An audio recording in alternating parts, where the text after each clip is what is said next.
Egaa hin abjooti abjuun taane gaafa farda keen falmi 4 kiiloo situ aane.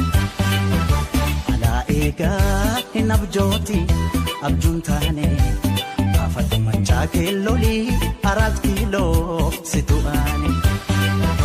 Alaa egaa hin abjooti abjuun taane gaafa farda keen falmi 4 kiiloo situ aane.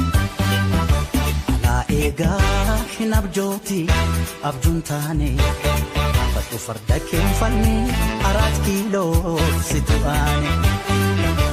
Alaa egaa hin abjooti abjuun taane gaafa farda keen falmi 4 kiiloo situ aane. Alaa egaa hin abjooti abjuun taane gaafa manchaa keelloli 4 kiiloo